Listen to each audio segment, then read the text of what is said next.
नमस्कार। भावगंगा के 333वें अंक में आपका स्वागत है, अभिनंदन है। बड़ी खुशनुमा सुबह है, गमछैयाँ है, थोड़ा धूप थोड़ा छाँव और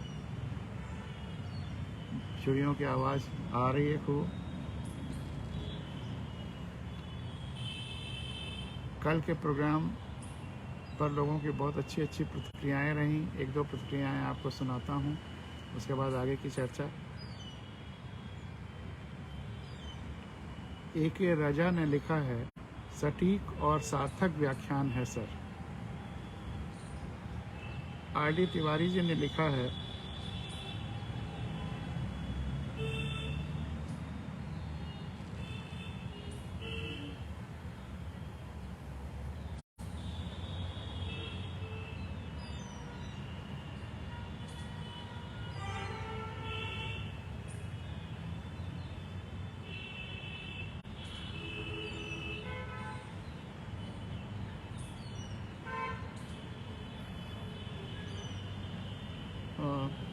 R.D. तिवारी जी ने लिखा है, बड़ी लंबी प्रतिक्रिया है, हो सकता है पूरा ना पढ़ूं, थोड़ा सा, बाकी कल।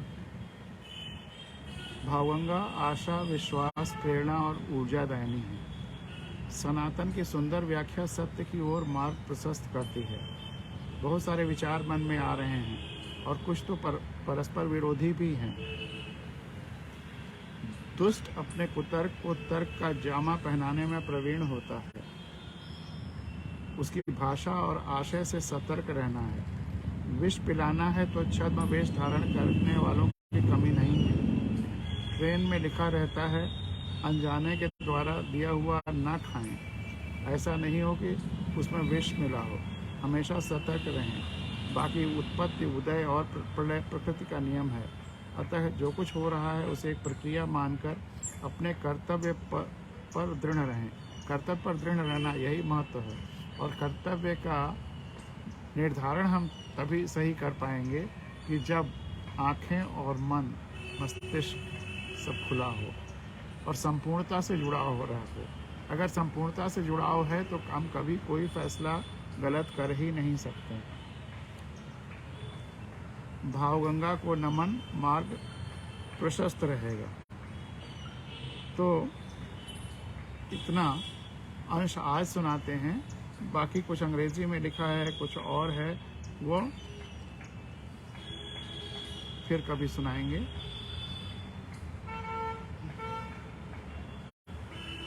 एक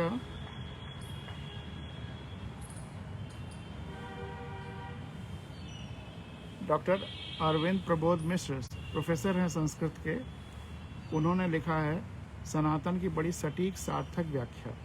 सनातन ही सदातन है, पुरातन या अद्यतन की तरह, शाश्वत, सदा विद्यमान और रहने वाला, ब्रह्मांड के कल्याण की कामना से ओतप्रोत विश्वम्भर परमात्मा की तरह। अतएव बहुत ही प्रेरणास्पद विचार आपके। बहुत सारे मुद्दों को आपने एकदम साफ कर दिया। दिनेश जी देख रहे हैं, चंचल देख रहे हैं, सबका स्वागत है इस प्रोग्राम में, इस अभियान में।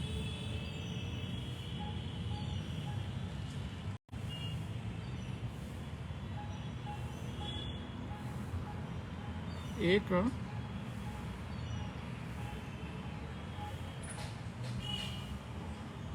ओशो का राइटअप है, वो मैं आपके सामने रखना चाहता हूँ।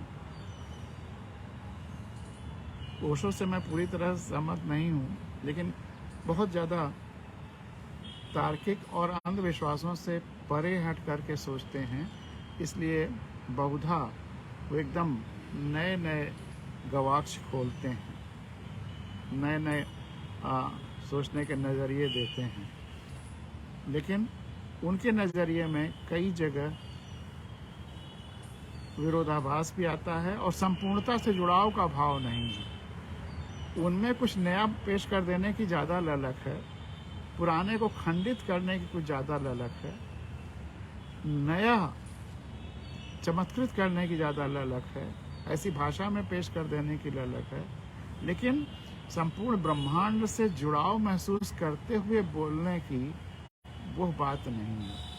इसीलिए, और विज्ञान के विद्यार्थी नहीं रहे हैं, इसलिए बहुत बार अवैज्ञानिक तर्क और बातें कहे जाते हैं विज्ञान के नाम पर। विज्ञान के कुछ शब्द इधर उधर लिए और उसके साथ कुछ भी जोड़ दिया, वह कमी ओशो में बार बार दिखती है। लेकिन फिर भी कहीं कहीं बहुत अच्छी बात भी उन्होंने कही है। इसलिए आंख मूंद करके ओशो को भी स्वीकार नहीं करना। ओशो अक्सर,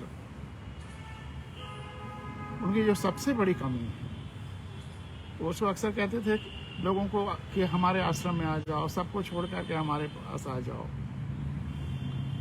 परिवार ने तुम्हें क्या दिया है, समाज ने तुमको क्या दिया है, समाज को क्रिटिसाइज करते थे। लेकिन यह तो बहुत ज़्यादा एहसान फरामोशी है। एक बच्चा जो पैदा होता है उसको परिवार ही पालता है, समाज ही पालता है। उसको इतना विवेक कि क्या खाना फायदेमंद है, क्या खाना विष है, क्या उचित है, क्या अनुचित है, क्या सबके कल्याण के लिए है। मतलब उसका पूरा जो स्वरूप बनता है वह समाज की वजह से। तो उस समाज को महज इसलिए क्रिटिसाइज कर देना कि अगर हम ये जब तक नहीं कहेंगे समाज खराब है, बहुत खराब है, समाज ने तुमको क्या दिया है, तुम सब को छोड़ के हमारे पास आ जाओ, हमारे आश्रम में आ जाओ। चलो ये भी ठीक है कि तुम हमारे आश्रम में आ जाओ, इसके लिए इनवाइट करो, लेकिन समाज को कोसते हुए इनवाइट करो, ये बात समझ में नहीं आती। ये बहुत ही गलत था और इसको किसी तरह से ठीक नहीं समझाया जा सकता। जहाँ जहाँ उन्होंने समाज को क्रिटिसाइज किया है कि समाज ने तुम्हें, समाज अच्छा बुरा हो सकता है, लेकिन ये कहना समाज ने तुमको क्या दिया है, समाज ने तुमको कुछ भी नहीं दिया है, समाज को धिक्कारना, ये बहुत गलत है। परिवार को धिक्कारना, समाज को धिक्कारना, और ये बार बार उनके उसमें प्रवचनों में आया, जो कि उचित नहीं है। हाँ, उनका कबीर पर और अष्टावक्र पर जो बातें उन्होंने कही हैं उसमें बहुतायत बहुत अच्छी है। तो ओशो की ये बात आपके सामने रखता हूँ। जिस आदमी ने हिरोशिमा पर एटम बम गिराया जापान में द्वितीय विश्व युद्ध में, और एक एटम बम के द्वारा 1 लाख आदमी 10 मिनट के भीतर राख हो गए, वह वापस लौटकर सो गया। जब फ्लाइट से वापस, जिससे बम गिराया उसी रॉकेट या जिससे अमेरिका वापस पहुंचा, तो सो गया। जब सुबह उससे पत्रकारों ने पूछा, बैन टियन और प्रेम सिंह जी देख रहे हैं, प्रेम सिंह जी गाँवों में कैसे खेती के माध्यम से किसान बहुत अच्छी तरह से जी सकें, सक्षम हो सकें, संसाधनों का ऐसे बढ़िया से बढ़िया इस्तेमाल हो, इस पर बहुत काम कर रहे हैं। कई बार मैं उनके बारे में इस प्रोग्राम में बोल भी चुका हूं, और उनका मॉडल अगर पूरे देश में, पूरी दुनिया में फैल जाए तो ये बहुत कल्याणकारी होगा। मैंने उनके फ़ोन नंबर्स भी प्रोग्राम में हम भारत के लोग में दिया है, आप पुराने अंकों में जा करके वो सुन भी सकते हैं, उनका फ़ोन नंबर भी ले सकते हैं। और हर व्यक्ति को जानना चाहिए प्रेम सिंह जी के बारे में।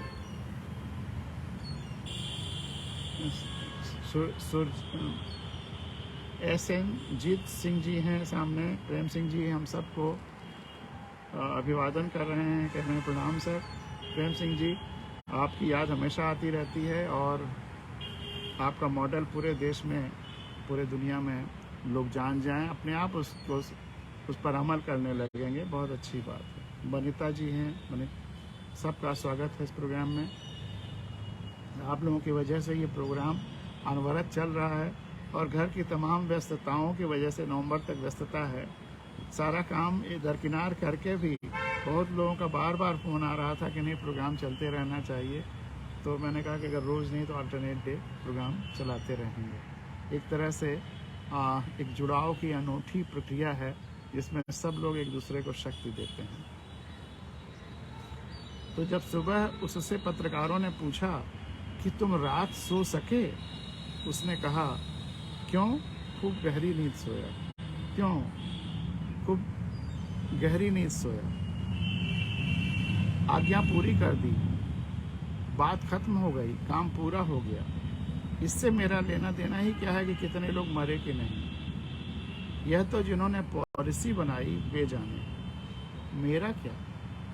मुझे तो कहा गया कि जाओ बम गिरा दो, फला जगह मैंने गिरा दिया। सुदेश कुमार जी का भी स्वागत है और भी बहुत सारे मित्र हैं, सबका स्वागत है। दूसरे स्क्रीन्स पर जो हैं वो नहीं पढ़े में आ रहा है, सबसे सामने वाले स्क्रीन का मैं पढ़ पा रहा हूँ। सोनियन दलाल जी, नारायणम जी, सबका स्वागत है। तो ये तो जिन्होंने पॉलिसी बनाई वे जाने, मेरा क्या। मुझे तो कहा गया कि जाओ बम गिरा दो, फला जगह मैंने गिरा दिया, काम पूरा हो गया।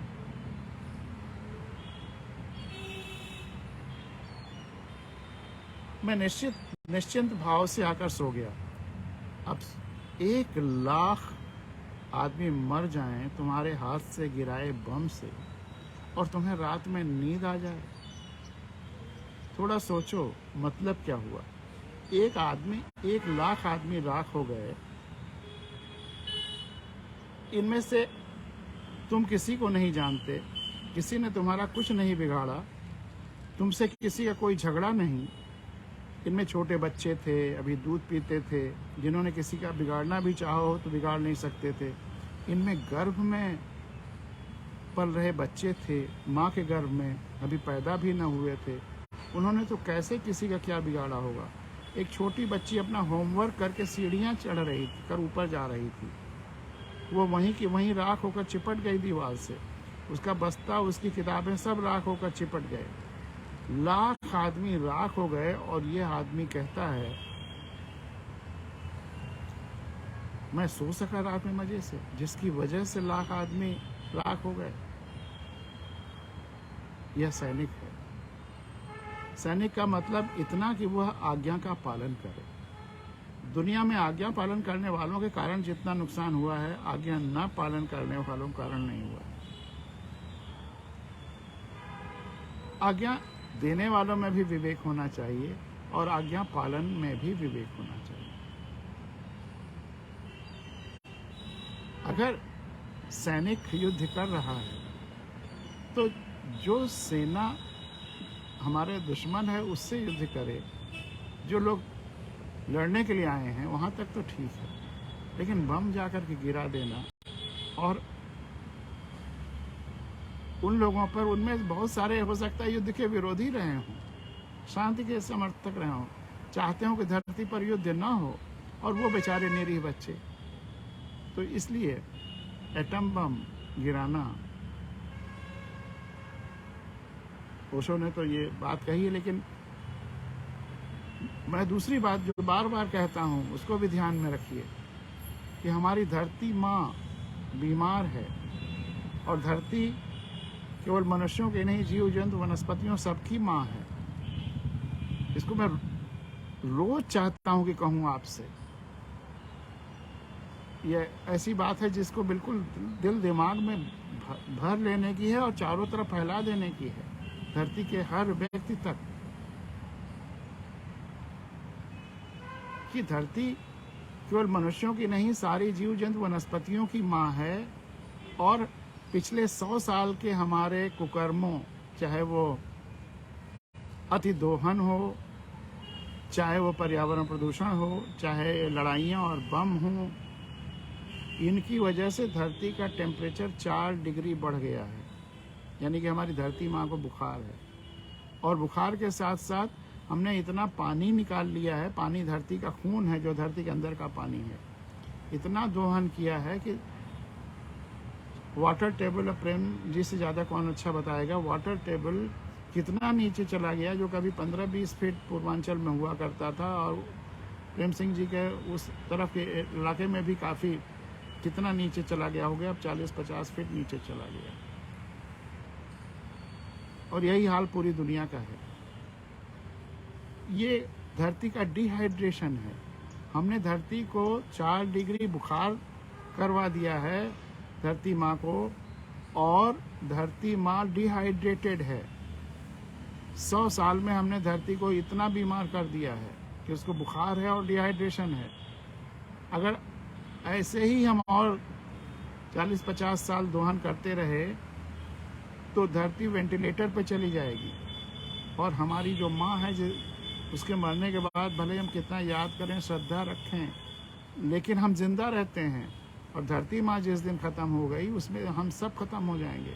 तो अब अगले 100 साल तक हम लोग, सब लोगों का फर्ज है कि धरती को बचाएं, धरती को स्वस्थ करें, पूरी पहले की अवस्था में ले आएं, उसका टेम्परेचर घटाएं, उसको वो जो डिहाइड्रेशन हो गया है तो ज़्यादातर पानी, जो वाटर टेबल ऊंचा करने का सारा संभव प्रयास करें जो हो सकता है।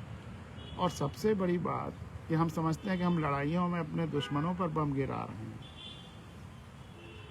दुश्मनों पर नहीं बल्कि अबोध और इन सब। देखिए 1 लाख लोग जो मरे उसमें कौन कौन थे, वो मरे तो मरे ही, वो तो दुखद है ही, लेकिन हर एटम बम और हर बम जो हमने गिराया है वह धरती माँ पर गिरा है। इसको भी हमें नहीं भूलना चाहिए। अपनी माँ पर बम गिरा रहे हैं, और दुश्मनों पर तो एक बम गिराते हैं, एक बार मान ले गिराया, लेकिन उसकी तैयारी में, एटम बम के ट्रायल में, टेस्टिंग में, कभी रेगिस्तान पे टेस्ट करते हैं, कभी समुद्र में टेस्ट करते हैं, वह सब धरती पे गिर रहा होता है। हमने धरती माँ पर, अपनी माँ पर एटम बम गिराए हैं, इसको होश में आकर के सोचना चाहिए। और ये एटॉमिक वेपन्स खत्म होने चाहिए, नहीं तो धरती खत्म हो जाएगी।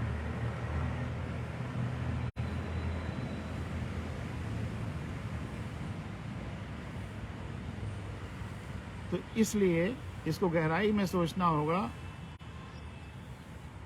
सैनिकों को तो सोचना ही होगा, लेकिन हम जिन लोगों को वोट दे करके ये फैसला देने वाले स्थिति में पहुंचाते हैं कि लड़ाइयाँ की जाएं, बंटवारे किए जाएं, अपने को सबसे श्रेष्ठ घोषित करने के लिए क्या क्या किया जाए, ऐसे लोगों को वोट न दें।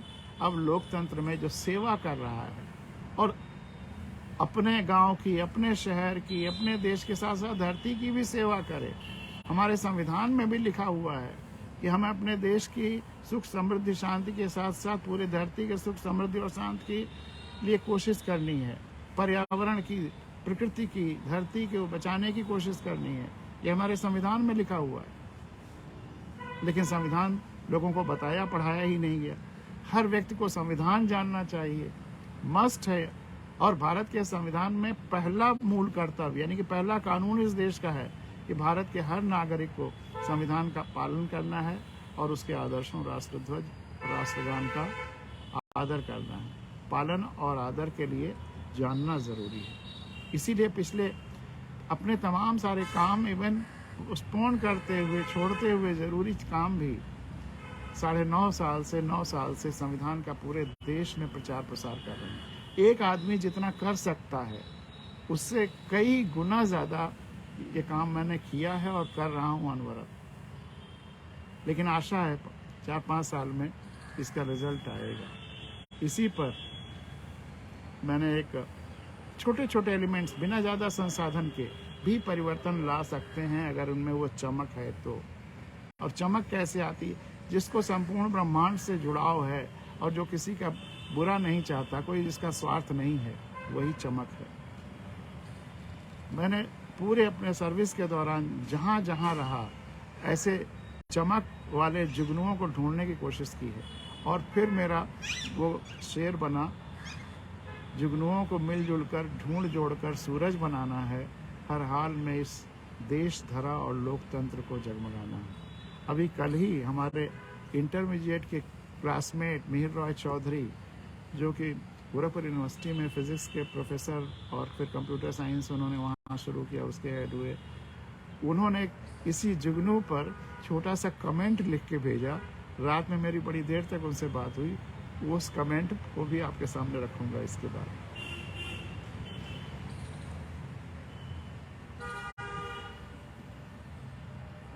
तो एक छोटी बच्ची अपना होमवर्क करके सीढ़ियाँ चढ़कर ऊपर जा रही थी, वह वहीं की वहीं राख होकर चिपट गई दीवार से। तो उसका बस्ता, उसकी किताबें सब राख होकर चिपट गए। लाख आदमी राख हो गए और यह आदमी कहता है कि मैं रात सो न सका, रात सो सका मजे से। यह सैनिक है। सैनिक का मतलब इतना है कि वह आज्ञा का पालन करे।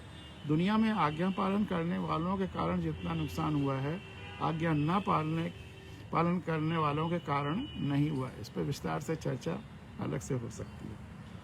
और अगर एक अच्छी दुनिया बनानी हो तो हमें आज्ञा मानने की ऐसी अंधता तोड़नी होगी। ये बात ज़रूरी कि आज्ञा मानने के लिए अंधा नहीं होना, अपने विवेक को जिंदा रखना है, तभी तो आदमी है, तभी तो जीवंतता है। हमें व्यक्ति को इतना विवेक देना चाहिए कि वो सोचे कि कब आज्ञा माननी और कब नहीं माननी। थोड़ा सोचो, वह आदमी कह सकता था कि ठीक है आप मुझे गोली मार दें, लेकिन लाख आदमियों को मैं मारने नहीं जाऊंगा। ऐसे एग्जाम्पल्स हुए हैं। बहुत लोग जब देखा कि अथाह लोग मारे जा रहे हैं तो उन्होंने विरोध कर दिया। आप मुझे गोली मार दें, लेकिन लाख आदमियों को मैं मारने नहीं जाऊंगा। अगर मेरे मरने से लाख आदमी बचते हैं तो आप मुझे गोली मार दें।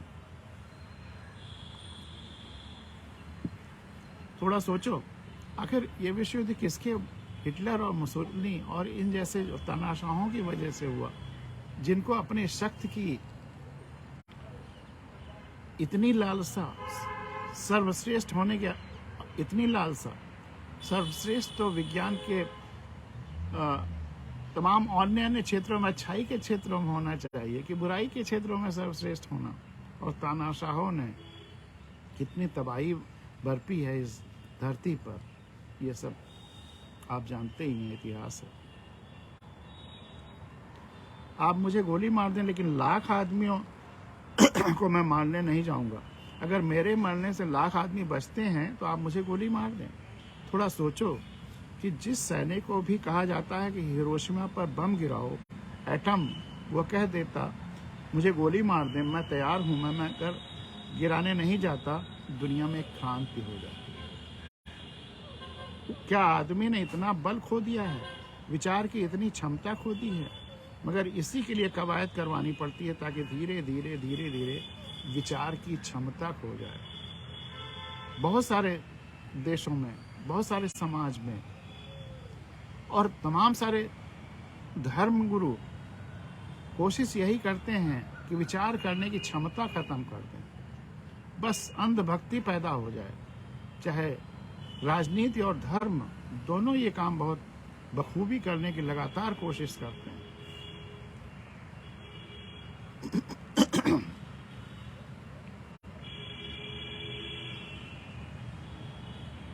तो क्या आदमी ने इतना बल खो दिया है, विचार की इतनी क्षमता खो दी है, मगर इसी के लिए कवायद करनी पड़ती है ताकि धीरे धीरे विचार करने की क्षमता खो जाए।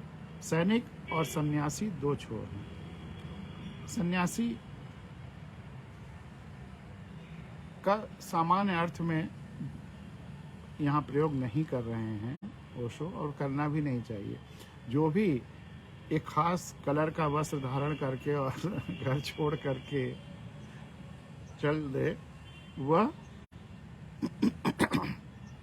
सन्यासी है, यह मत मानिए।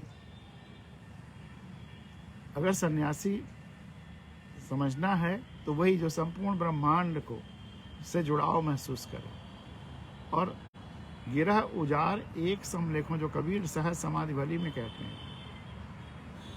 ये जो गृहस्थ और सन्यासी दोनों को एक समान देखे, वही सच्चा सन्यासी भी है।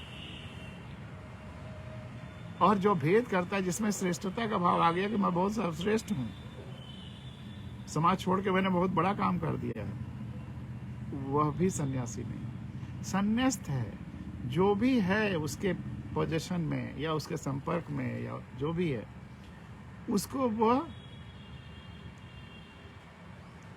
न्यास जैसा समझता है कि वह दूसरों के कल्याण के लिए है, और जब जहाँ जिसके कल्याण की उसकी आवश्यकता होती है वो उसको समर्पित कर देता है, दे देता है।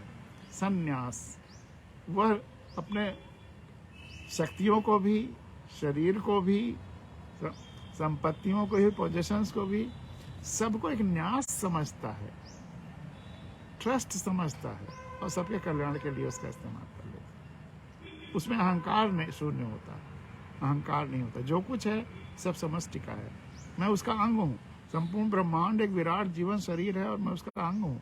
तो अहंकार कैसा? अहंकार तो तब होता है कि मैं अन्य अंगों से अलग हूँ, श्रेष्ठ हूँ। ये उंगली अगर हमारी शरीर का अंग है तो इसको हमारे अन्य अंगों से श्रेष्ठता का आभास नहीं हो सकता। ये सबके साथ मिलकर के काम करना है, यही इसका आत्मसम्मान है। लेकिन अगर ये कहे कि मैं दूसरों से श्रेष्ठ हूँ, दूसरे मेरे नियंत्रण, दूसरे अंग मेरे नियंत्रण में रहें, तो फिर यही अहंकार हो जाता है। सन्यासी में अहंकार नहीं हो सकता। तो ओशो जो भी उनके आश्रम में आ गया उसको सन्यासी कहते हैं, लेकिन ऐसी बात नहीं है। यही मैंने कहा कि कई कई जगह पर ओशो से मेरा असहमति के बिंदु रहते हैं।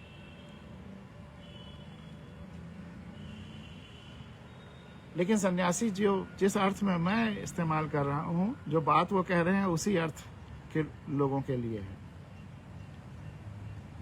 सैनिक का अर्थ है जो कहा जाता है वही करेगा, चाहे परिणाम कुछ भी हो। सन्यासी बगावती होगा ही, बगावती हर हालत में। अब इन्होंने कह दिया बगावती होगा। बगावत मतलब जो भी देखे उसका बगावत करेगा, सोच समझ करके जहाँ अनुचित हो वहाँ विरोध करेगा। समाज से बगावत करके समाज छोड़ के नहीं चला जाएगा। सन्यासी बगावती होगा ही, बुनियादी रूप से होगा नहीं, ऐसी बात नहीं है। इसलिए मैं कहता हूँ धार्मिक आदमी विद्रोही होगा ही। अब फिर यहाँ पर धार्मिक को भी घालमेल कर दिया। बातें अच्छी कह रहे हैं लेकिन शब्दावलियों में बहुत बातें उलझ जाती हैं। धार्मिक जब हम कहते हैं तो ट्रेडिशनल अर्थ में तो जो अंध भक्त लोग हैं वही धार्मिक हैं। सन्यासी तक तो ठीक किया था इन्होंने, लेकिन धार्मिक आदमी विद्रोही होगा ये नहीं होगा। जितने धर्म हैं धरती पर, सब के सब अंधविश्वासों के आधार पर ही चल रहे हैं।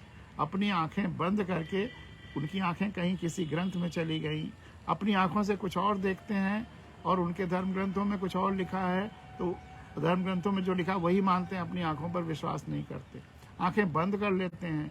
अगर धर्म कहता है कि पट्टी बांधना बहुत अच्छी चीज़ है तो गांधारी को पूजने लगते हैं। तो अगर उनका धर्म कहता है कि दुनिया चपटी है तो भले ही विज्ञान कहे कि दुनिया गोल है या कोई वैज्ञानिक कहे दुनिया गोल है, तो पहले उसे को मार देते हैं गैलीलियो की तरह से।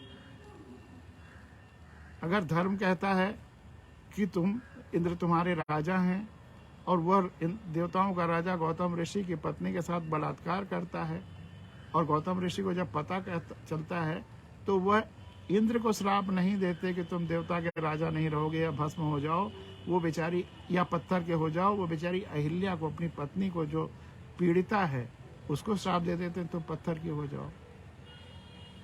लेकिन हम अब अंधभक्त हैं तो हम उसको मानेंगे, उनको देवता, इंद्र को अभी भी देवता का राजा मानेंगे, और जो लोग वही करेंगे उसी को सबसे अच्छा मानेंगे।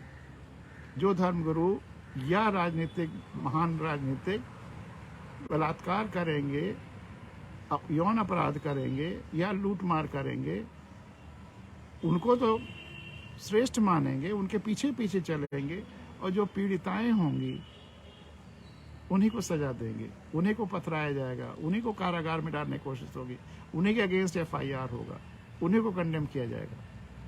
तो इसलिए धर्म ट्रेडिशनल अर्थों में संपूर्ण, वैसे तो संपूर्णता से जुड़ाव, पूरे ब्रह्मांड से जुड़ाव, यही योग है। एक योग मतलब जुड़ना, और सच्चे अर्थों में यही हमारा धर्म है कि हम योग पूर्वक जिएं, सबसे संपूर्णता से जुड़ाव महसूस करें। लेकिन जितने ट्रेडिशनल धर्म हैं वह सब सीमित लोगों के स्वार्थ के लिए, या कहीं किसी पढ़े लिखा किसी ग्रंथ में कुछ लिखा है उसी के आधार पर बना लिए गए हैं।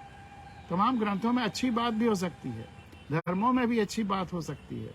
हो सकता है जब उसकी उत्पत्ति हो तब उसकी ज़रूरत भी रही होगी, लेकिन बाद में जब रूढ़िगत हो गए ये धर्म, तो अब धर्म का जब हम शब्द कहते हैं तो उसका मीनिंग यही आता है, रूढ़िगत धर्म, ट्रेडिशनल धर्म। इसकी बात नहीं हो सकती। तो यहाँ एक नए शब्द को गढ़ने की ज़रूरत है। उसको आप योगी कह सकते हैं या संन्यास्त कह सकते हैं, जो शुरू में शब्द इन्होंने इस्तेमाल किया। तो धार्मिक आदमी विद्रोही होगा ही, तो इस धार्मिक की जगह पे यहाँ मैं योगी शब्द इस्तेमाल कर रहा हूँ, क्योंकि बार बार उसको कहाँ तक। सन्यासी और योगी व्यक्ति विद्रोही होगा ही, हर बात में विद्रोही नहीं होगा। विद्रोही अगर विद्रोह स्वभाव हो गया तो कोई सही बात कह रहा है तब भी हम विद्रोह कर रहे हैं, नहीं, वह आंखें खुली रखेगा और जहां जरूरत पड़ेगी वहां उसका विरोध करेगा। अब ये बोल देते हैं, अगर कोई आदमी धार्मिक हो और विद्रोही न हो तो समझना कि धार्मिक नहीं है। ये सब अब इनके तर्कों के हिसाब से है, वो उचित नहीं है। उसने सैनिक होने का सन्यासी होना ही समझ लिया है। वह मंदिर भी जाता है, पूजा कराता है, लेकिन उसकी पूजा कवायद का ही एक रूप है। उसे कहा गया है कि ऐसी पूजा करो तो वह कर आता है, घंटी ऐसी बजाओ तो बजा आता है, पानी छिड़को, गंगा जल डालो, तिलक टीका लगाओ, वह कर आता है। लेकिन यह सब कवायद है। यहाँ तो इन्होंने धार्मिक को सैनिक के समकक्ष भी मान लिया है, तो इनमें शब्दों का विरोधाभास हो जाता है।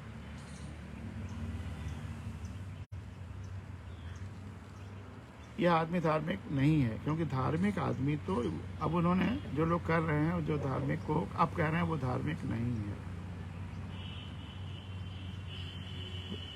दरअसल वह तो बंद आंखों से जीने का ही एक तरीका है, और वही ट्रेडिशनल अर्थों में धार्मिक भी माना जा रहा है। यहाँ 300 धर्म है जमीन पर, मगर वो दुनिया धर्म के बड़े विपरीत है। ये 300 धर्म सभी धर्म के हत्यारे हैं। इन्होंने सब धर्म मिटा डाला है। चलिए थोड़ी देर के लिए मान लें कि इनका जो धर्म है वो दोनों की चर्चा मिला जुला के करते हैं, असली धर्म क्या है और जो वास्तविक है, दोनों के लिए। लेकिन जिस संदर्भ में धर्म का इस्तेमाल कर रहे हैं उससे स्पष्ट हो जाता है कि ये किस प्रकार के धर्म का कहाँ इस्तेमाल कर रहे हैं। इन्होंने सब धर्म को मिटा डाला है और मिटाने की पूरी चेष्टा की है। यहाँ 300 धर्म है जमीन पर, मगर यह दुनिया धर्म के बड़े विपरीत है। ये 300 धर्म सभी धर्म के हत्यारे हैं। इन्होंने सब धर्म को मिटा डाला है और मिटाने की पूरी चेष्टा। धर्म मिट जाता है अगर तुम आज्ञाकारी हो जाओ। अब यहाँ पर भी ये उचित नहीं, ये इतना यूनिवर्सल जो ट्रुथ मतलब जनरलाइजेशन जो कर देते हैं, धर्म मिट जाता है जहाँ तुम आज्ञाकारी हो जाओ, ऐसा नहीं। अपना विवेक जीवित रखना है, और क्या किस आज्ञा को मानना है, किसको नहीं मानना है, यह विवेक होना चाहिए। हर बार आज्ञा को हम आज्ञाकारी हो गए तो भी गलत, और बिना सोचे समझे आज्ञा न माना तब भी गलत। विवेक की बात होनी चाहिए, और हर व्यक्ति को धरती पर जो भी है उसको विवेकशील होना चाहिए। बस धर्म मिट जाता है अगर तुम आज्ञाकारी हो जाओ। अब आगे कहते हैं, मैं तुमसे कहता हूं विवेकपूर्ण, फिर जो ठीक लगे आज्ञा में बराबर करो, और जो ठीक न लगे फिर चाहे कोई भी परिणाम भुगतना पड़े कभी मत करो। तब तुम्हारे जीवन में फिर से आश्चर्य का उद्भव होगा, फिर से तुम्हारे प्राणों पर जम गई राख झड़ेगी और अंगारा निखरेगा और दमकेगा। उस दमक में ही कोई परमात्मा तक पहुंचता है। परमात्मा तक पहुंचने का मार्ग सैनिक होना नहीं, परमात्मा तक पहुंचने का मार्ग सन्यासी होना। अब यहाँ पर फिर तमाम सारी बातें कही जा सकती हैं कि परमात्मा कोई एक व्यक्ति नहीं है, या एक स्थान नहीं है, या एक मूर्ति नहीं है।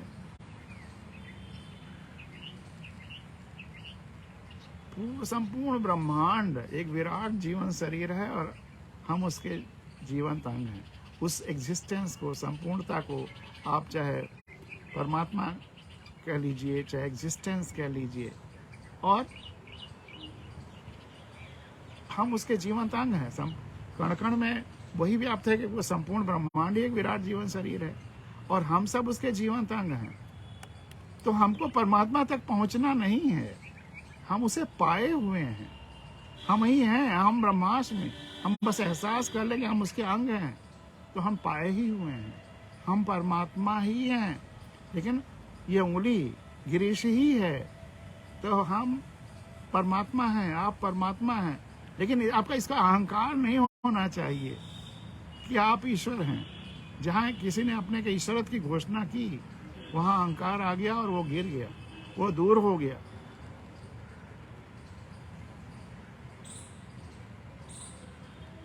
हम उसके अंग हैं। तो परमात्मा पहुंचने किसी मार्ग की जरूरत नहीं है। हम जहां भी हैं, जैसे भी हैं, पाए ही हुए हैं। और सन्यासी का अर्थ है जिसने निर्णय किया कि सब जोखिम उठा लेगा, लेकिन अपने विवेक को न बेचेगा, सब जोखिम उठा लेगा। अगर जीवन भी जाता है तो गंवाने को तैयार रहेगा, लेकिन अंत स्वतंत्रता को न बेचेगा। स्वतंत्रता का अर्थ स्वच्छंदता नहीं है, स्वतंत्रता का अर्थ विवेक है। स्वतंत्रता का अर्थ परम दायित्व है कि मैं अपना दायित्व समझकर स्वयं, मैं अपना दायित्व समझकर स्वयं जीऊंगा, अपने ही प्रकाश में जीऊंगा। उधार परंपरागत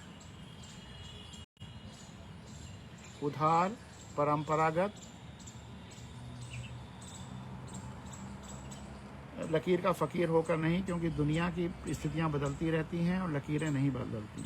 दुनिया रोज़ बदलती है, नक्शे पुराने बने रहते हैं। उपदेश का अर्थ है जहाँ भी शुभ बात सुनाई पड़े, सुन लेना, गुण लेना, समझ लेना, लेकिन आदेश कहीं से मत लेना। आदेश के लिए तो तुम्हारे भीतर बैठा परमात्मा है। अब उस भीतर बैठा परमात्मा को यही समझिए कि संपूर्ण जगत से जो तुम्हारे जुड़ाव का भाव है, यही परमात्मा है और यही तुम्हारी आत्मा है, यही हमारी आत्मा है। उसी से जब सबके परिप्रेक्ष्य में सोचने लगेंगे तो वही हमारे लिए सही मार्ग होगा। लेकिन आदेश कहीं से मत लेना। आदेश के लिए तुम्हारे भीतर बैठा परमात्मा, उसी से लेना। आश्चर्य की क्षमता मर गई है क्योंकि तुमने अहंकार को चाहा, अहंकार की आकांक्षा में मर गई है।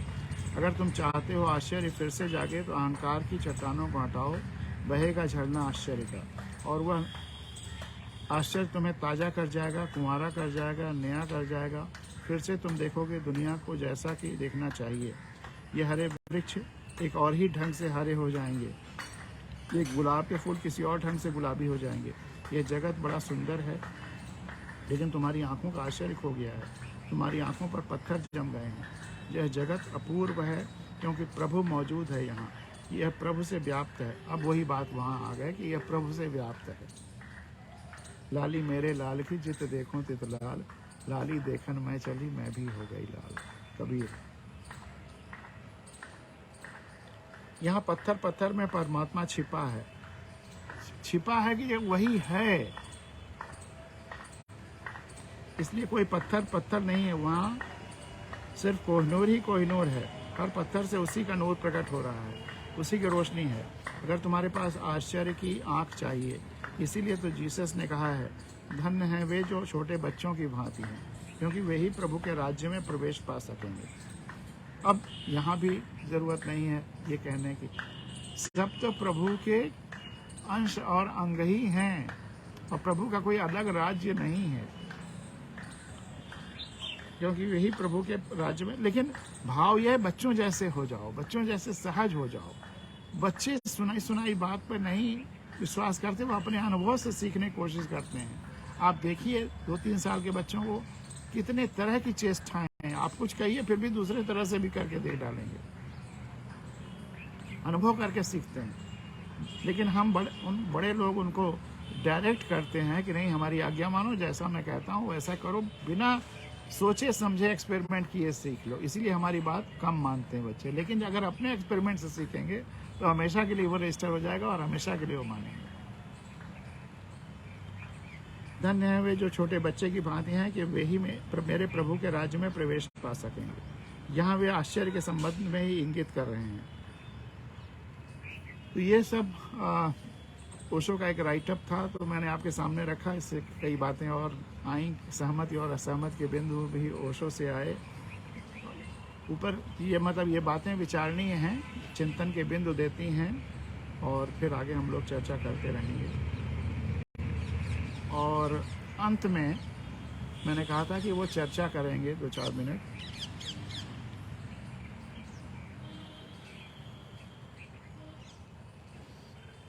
तो 3 लाइन का एक हाइकू नुमा मिहिर रॉय चौधरी ने, जो हमारे इंटर के मित्र रहे हैं और गोरखपुर यूनिवर्सिटी में फिज़िक्स और कंप्यूटर साइंस के प्रोफेसर रहे हैं, उन्होंने लिखा मेरी उस, जो कि मैं पिछले 9-10 साल से चारों तरफ कह रहा हूँ कि जुगनुओं को मिलजुल कर ढूंढ जोड़ कर सूरज बनाना है, हर हाल में इस देश, धरा और लोकतंत्र को जगमगाना है। अब पता नहीं इन्होंने ये कहीं इनको मिला तो इसलिए भेज दिया या स्वयं भेजा, ये मैं पूछना भूल गया उनसे। उन्होंने लिखा व्हाट्सएप पे, जुगनुओं का विद्रोह कितना भी प्रबल क्यों न हो, जंगल नहीं जला सकता। जुगनुओं का विद्रोह कितना भी प्रबल क्यों न हो, जंगल नहीं जला सकता। मैंने उनसे यही कहा कि क्या जंगल जलाना हमारा उद्देश्य है या जंगल को बचाना हमारा उद्देश्य है? जुगनू या जुगनुओं को जोड़ना इसलिए नहीं है कि हमें जंगल जलाना है। हम किस बात के लिए कर रहे हैं? जुगनुओं को मिलजुल कर, खुद मिलजुल करके, जुगनुओं को मिलजुल कर ढूंढ जोड़कर सूरज बनाना है, हर हाल में इस देश, धरा और लोकतंत्र को जगमगाना है। धरा को जगमगाना है, पर्यावरण को जगमगाना है, धरती को, हवा को, पानी को, पेड़ पौधों, वृक्षों को। तो वृक्षों को तो लगाना है, जगाना है, बचाना है। तो यहाँ जलाने की बात क्यों? जलाने के लिए क्यों कह रहा है कि अगर जुगनू मिलजुल कर विद्रोह करके और जंगल नहीं जला पाए तो वो असफल हो गए। पहले सफलता असफलता की पैमाना तो तय कर लीजिए। ये भी उसी सैनिक की तरह से बात कर रहे हैं अब हमारे मित्र मिहिर राय चौधरी। असल में कहीं से ये विचार इनके सुने होंगे, तो ऐसे विचार बहुत हैं कि जो लोकतंत्र में आम आदमी की शक्तियों को कम करने की बात करते हैं कि छोटा सा आदमी क्या कर पाएगा। उसके लिए तमाम सारे उपहासात्मक कहानियाँ और चुटकुले सुनाए जाते हैं कि जंगल में लोकतंत्र आ गया तो शेर ने कहा ये है वो है, और उसके बाद सब आके खा ही लेते हैं। नहीं, हर आदमी जानवर नहीं है। लोकतंत्र व्यक्ति की शक्ति देता है, व्यक्ति को। लेकिन अगर उन्हें पता ही नहीं कि वो शक्तिशाली हैं तो फिर वो अपने को कमज़ोर अपने आप महसूस करते हैं। हम लोगों की 1500-1600 संविधान कथाएं पूरे देश में हुई, और पहला सवाल ये पूछते हैं कि देश का मालिक कौन है, तो कहीं ये नहीं सुनाई पड़ता कि हम भारत के लोग मालिक हैं। जब मालिक समझेंगे नहीं तो मालिक मानेंगे नहीं, और चुनाव में फिर अपने को प्रजातंत्र कह दिया गया। तो जब प्रजा समझेंगे तो राजा चुनने की कोशिश करेंगे, तो साम दाम दंड भेद करेगा, भौकाल बनाएगा और कुछ बांटेगा, और उसके बाद बड़े बड़े काफिलों के साथ आएगा, हवाई जहाज से, हेलीकॉप्टर से आएगा। लेकिन जो उनके बीच में रह करके सेवा कर रहा है उसको अपना प्रतिनिधि नहीं बनाएंगे। अगर वो शक्तिशाली होंगे, मालिक होंगे, तो विधानसभा और लोकसभा में जो सेवा करने वाले हैं उनको सेवक के रूप में भेजेंगे। वही लोकतंत्र है। तो जुगनुओं का आम आदमी के सेंस में है कि जो जिनमें चमक हो, चमक उसी में होगी जिसमें कि रोशनी, रोशनी वहीं होगी जहां आंख होगी, आंख खुली होगी, वहीं चमक और रोशनी या आभास। तो यह सब आम आदमी के सशक्तिकरण, जीव जंतु वनस्पतियों के सशक्तिकरण, इनकी बात कोई भी अहंकारी व्यवस्था और उनके चारण नहीं चाहेंगे। इसीलिए यह कह दिया गया कि जुगनुओं का विद्रोह कितना भी प्रबल हो, जंगल नहीं जला सकता। अरे जंगल जलाना नहीं है,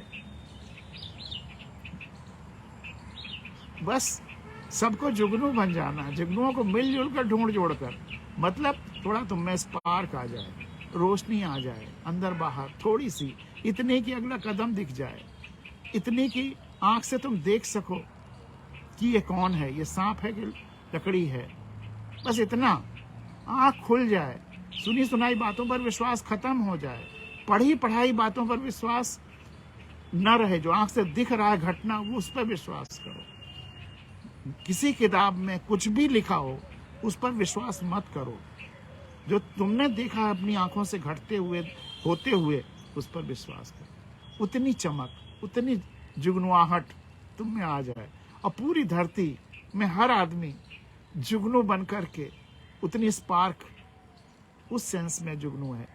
उद्देश्य जंगल बचाना है, जंगल काटना नहीं है। धरती पर शांति स्थापित करनी है, सुख समृद्धि स्थापित करनी है और धरती को बचाना है। अगर धरती मर जाएगी तो हम में से कोई नहीं बचेगा। इसलिए जुगनुओं को मिलजुल कर, जोड़ जोड़कर सूरज बनाना है। वह जो धरती को बचाने का सूरज, लोकतंत्र का सूरज, आम आदमी की सशक्ति का सूरज और हर व्यक्ति दूसरे जीव जंतु वनस्पतियों से जुड़ाव महसूस करे, उन संबंधों का सूरज, वसुधैव कुटुंबकम का सूरज, सर्वे भवन्तु सुखिनः का सूरज, वह बनाना है। तो इसलिए मेरे मित्र मीर राय चौधरी से आग्रह है कि अगर उन्होंने खुद लिखा है तब भी या कहीं से आया है तब भी, बस इतना स्पष्टीकरण हमारी तरफ से समझ लें कि जंगल जलाने के लिए मैं जुगनुओं को ढूंढ जोड़ कर, मिलजुल कर सूरज बनाने की बात नहीं कर रहा हूँ। सूरज किसी को जलाता नहीं है, अगर वो सूरज बन गया तो सबके कल्याण के लिए है। सूरज ने एक भी व्यक्ति नहीं जलाया। सहज प्रवृत्ति में वो सबको ऊर्जा देता है, अब जो इसका जिस रूप में इस्तेमाल कर ले वह व्यक्ति के विवेक पर है। तो इसी के साथ आज की बहुत सारी चीज़ें 8-10 और मैंने सोची थी आज सुनाऊंगा, लेकिन इतना समय हो गया, तो बाकी चीज़ें कल परसों डिस्कस होंगी। आज का आपका दिन शुभ हो। बहुत बहुत धन्यवाद। आज तो इतने ज़्यादा लोग आए हुए हैं, देख रहे हैं कि सबका अभिवादन है। सुनील जीएम, दयाल नेमोदिया, सुनीत कुमार, आशुतोष मिश्रा जी, रवि रॉय जी, हमारे एक साल सीनियर इनकम टैक्स में, बम्बई से सौरभ पांडे जी, सबका अभिवादन है, नमन है। और आशुतोष मिश्रा जी ने लिखा है कि बच्चों जैसे सहज हो जाओ, सुंदर विचार, हम परमात्मा ही हैं पर इसका घमंड न हो, अद्भुत विचार, धन्यवाद। और सौरभ पांडे जी ने लिखा मार्मिक। तो बहुत खुशी की बात है कि इतने लोगों ने, अभी इतना तो हमारे सामने अभी है, बाकी बहुत सारा जो स्क्रीन से ऊपर चला गया वो नहीं है, लेकिन इतना सामने तो मैंने पढ़ दिया। इसी के साथ आज की ये भावगंगा यहाँ पे विराम लेती है। 333वां अंक, परसों 334वां अंक होगा। नमस्कार, बहुत बहुत धन्यवाद, अभिनंदन।